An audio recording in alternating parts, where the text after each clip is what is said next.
this is the traditional process of going out, being outdoors and finding what you want, and then saying, I wonder if this will work.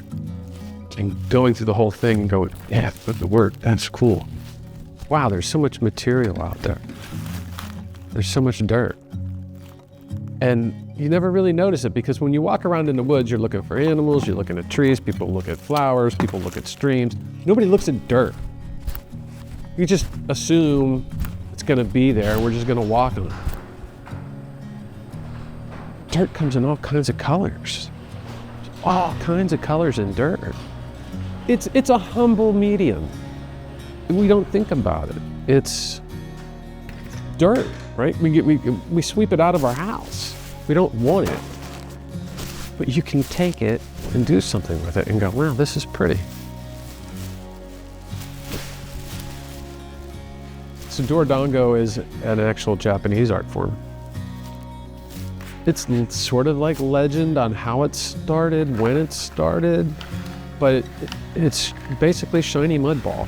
Dorodango means shiny mud ball. And it was a way initially to get children to slow down and be more meditative. It was a way to teach kids how to take dirt and make a perfect little sphere.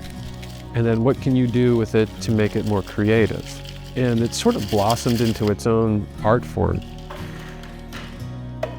My daughter was she graduated from school at the University of Arizona, and she was in Flagstaff at the time. And she wanted to move back here, and then she found a job. So I said, okay, well, I'll fly out, we'll load up your car, we'll drive back together, we'll do the road trip together. So if you've ever spent any time in the desert, in the American Southwest, and you have this idea that soil comes in different colors, you'll see it immediately.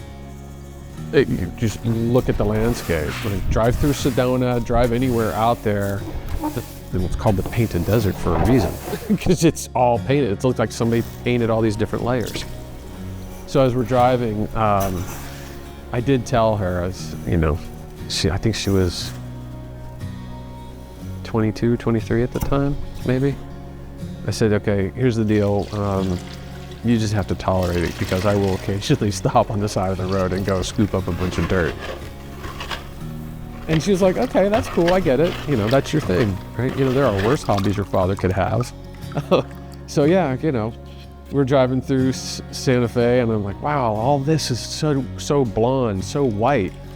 Pull over the side of the road, run off into some property, my little trowel, and I had a bunch of Ziploc bags, and I would scoop dirt, put it in the zip, toss it in the back of the car, and get back and drive. We did that all the way across America, basically. Yeah, I got back and I had several gallons of different colored dirt, and then been playing with it since. My kids laugh, right? What are you doing today, Dad? Playing with dirt. How old are you? Approaching 60.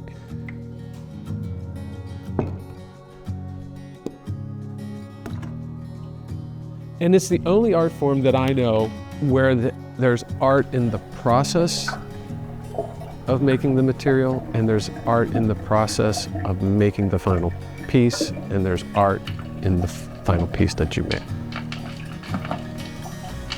When you think about painting, you don't think about the paints, you just think about the colors that you want, and then your final image of what you want the painting to look like. So how do I take this medium, all these different colors, tones, and transform it into this vision of what I want to see? But you don't make the paint. Well, there's a process to do that. And in the process of making a Dorodano, there's art in that process. It's tangible, you feel it, you smell it, work with it. You find life in it. I try to throw the worms out, I try not to kill the worms, but yeah. So it's the only place I know, again, where the process is an art and the final product is an art, which I think is a lot of fun. It's like, oh, yeah, that experiment worked. That idea, hey, you know what? I coupled black and red, or I burnished early, I burnished late, or I added thread and pulled thread off. Like whatever it is I'm doing with it, like the textures or the colors, did it work? Oh, it worked, that's cool. What can I do with it next? Oh, okay. There's an excitement of what's next, what's next, what's next. And yeah, there's absolutely an excited accomplishment of I tried it and it worked. Oh, yay for me. Look, that's cool. I think the big one is when people look at them and go, wait, what is that? Yeah, this is dirt and water. And they go, what? Right. That's where I feel cool. That's where I go, you get it. You're getting it. If you get the mixture correctly and do this traditional process, it's going to be wet and kind of squishy along the process. And at some point in time, when the conditions are just right, the clay molecules are attracted to water molecules. The sand molecules are repelled. At a certain point in time, depending on the conditions, whether how much water, the type of dirt that you're using, it comes together that there's a moment in the evaporation process where all the molecules at the same time, all in 360 degrees, go in on themselves. And the sand gets forced out. And you get the perfect ball. You don't have to shape it. And when that happens in your hand, you're like, whoa, that's pretty freaking cool. Like all of a sudden it just sort of snaps.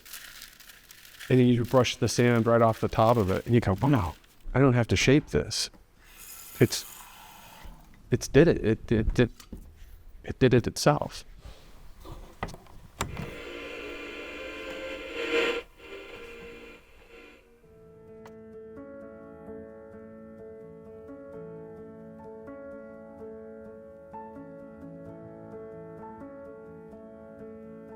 Why do I do it?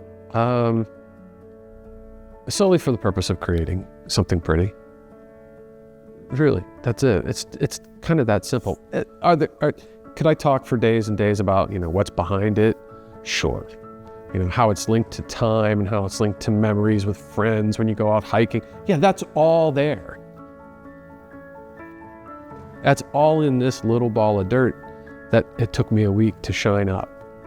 All of that gets poured into that. And I go, oh, that's pretty cool.